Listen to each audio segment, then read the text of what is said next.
Hi guys, welcome back to my channel. Today I wanted to sit down and do my 5-month postpartum update with you. I cannot believe I'm 5 months postpartum. I feel like, we're just gonna jump right into it.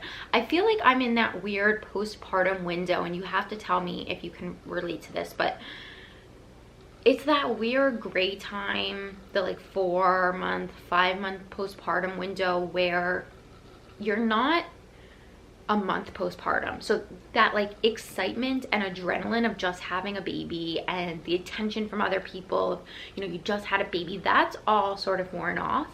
But you're also not far enough postpartum where you're not dealing with the hormones still and still adjusting to like with a new baby, and like things still feel very chaotic. It's that weird gray space of like, you're far enough away from when you had your baby that you feel like you should be feeling normal, quote unquote, but you're also still like very freshly postpartum. Like 4 or 5 months is not that long. So that's been mentally kind of this weird place that I've been in.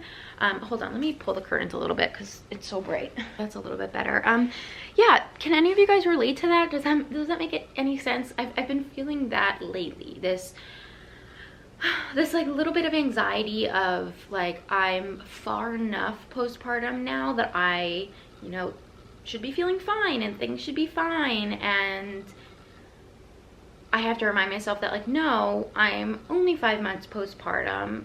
Theodore is still, you know, he's still to me a new baby. Like, he's not a year old, he's not 18 months old. Like, I don't know, it's just been this weird space recently where I've been like, okay, where should I be mentally? And I still feel like these hormones in my body, I'm still feeling all of this like push and pull, and you know, some days are good, some days are bad, and what does that all mean? And just trying to like give myself grace as I tell myself that I, you know, I should look like this, or I should be able to do this, and like, so that's mentally where I am, kind of all over the place, but trying as much as possible to give myself grace. So I did see my endocrinologist a couple of weeks ago. I had gotten blood work done at that doctor's appointment at around 3-month postpartum with my GP, and then was finally able to see my endo 2 weeks ago. And we talked about my levels. What's really nice is that I don't need to be on medication, so yay. And he said that when I get pregnant again, we will just do the exact same thing we did with Theodore, which is I will get some blood work done at, was it like mid first trimester, early second trimester, and then we'll see what the levels are. He said you'll most likely need to be on medication again for your pregnancy like you were with Theodore, which is fine. And I will go back and get some blood work done just to make sure that still everything looks good, because postpartum can do a number on your thyroid. I'll go back in September to get some more blood work done. So I thought that was pretty positive, pretty good. And while I was at the doctor's appointment, they weighed me and I was 140.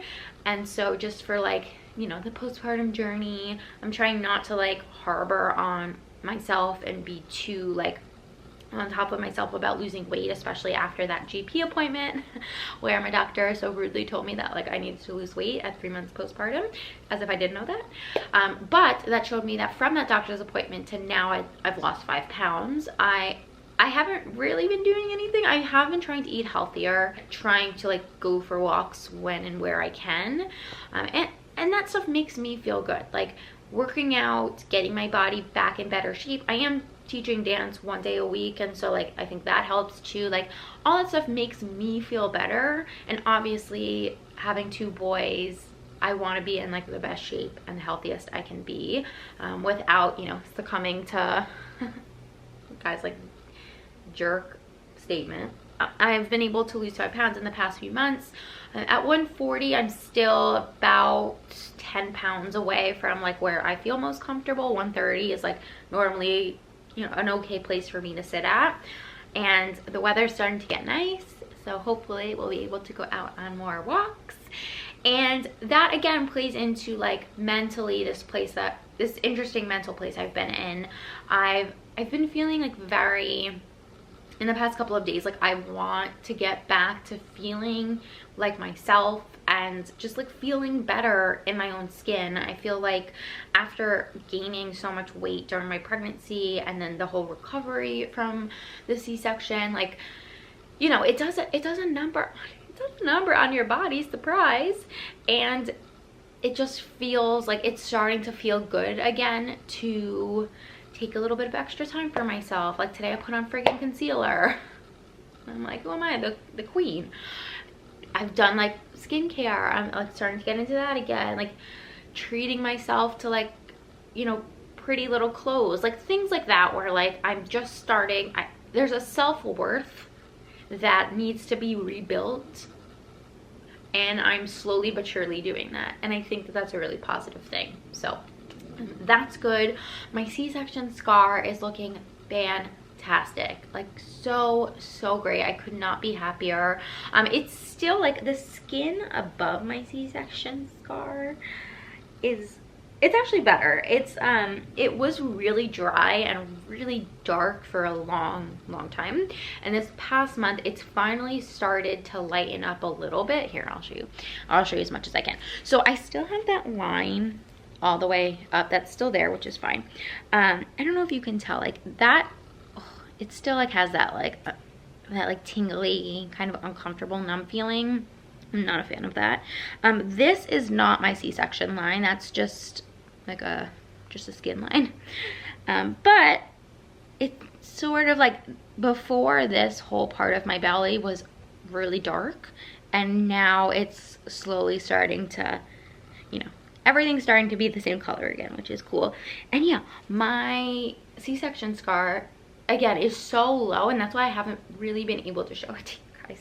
It's so low. It's so well done. I'm so grateful to my OB. She did such an amazing job.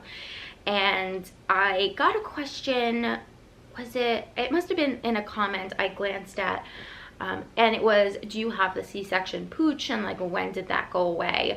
And I did for the first little while. This is the first month that I've noticed that like my belly, although I still have weight to lose, my belly is starting to flatten out. And I think once I lose the weight that I still need to, I don't think I'm going to have a C-section pooch, which is really interesting. I'll be interested to see, like, as I continue to lose weight, like how my body looks and like how my stomach looks, because I'm sure there will be an aspect of it that looks different.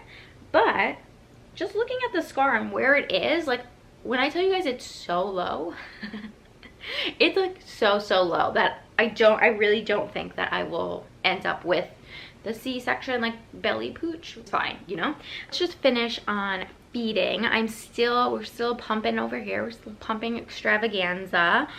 Theodore is still sleeping through the night, and after my whole like mental anguish about like what do, I can't get up during the night anymore. I stopped getting up in the middle of the night, which just meant that I needed to get up super early in the morning to pump, because I am so incredibly engorged by the morning time. So we put Theodore down around 6:37. My last pump is usually around 8:30, and then I'll go right to bed, and then I get up around 4 a.m. to pump. And Theodore is up usually anytime between 5 and 5:30, 5:45. And I find that if I get up at 4 to pump, I'm able to like have enough milk for the day that like it just sort of works. He's able to like, he's eating anywhere between, it's usually about 5 ounces at a feeding, and I'm able to like keep up with that schedule. And we supplement with formula usually like once or twice during the day. So it will sometimes average between 8 to 12 ounces of formula a day that he's getting along with the breast milk. But that's what's been working for us. The pumping is fine. I certainly, like when I think back to all of the feeding options, if you would have told me that I was going to end up pumping and feeding him from a bottle, that would have been like the last thing I would have chosen. Not because I have anything against it. Clearly, I'm doing it. But just because it's so much work. It's so much work. Thank you guys for telling me that I didn't need to wash my pump parts every single time. I've been refrigerating them and washing them once a day. and that's really helped with just like, there's so much to do, and then all of a sudden you remember like, oh shoot, I have to pump. And it's just this like, it's great because it's an uninterrupted time where like I just have to sit, and like I can't go anywhere else, I just have to sit. So like that's great.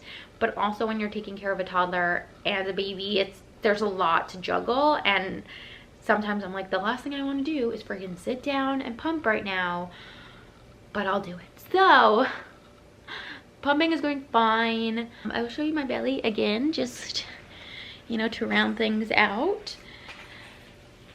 But yeah, there's my belly. Again, it still feels like it still has that little bit of a numb feeling. I did put on jeans for the first time this past month. Can you even? A few of my jeans are fitting me, which is great.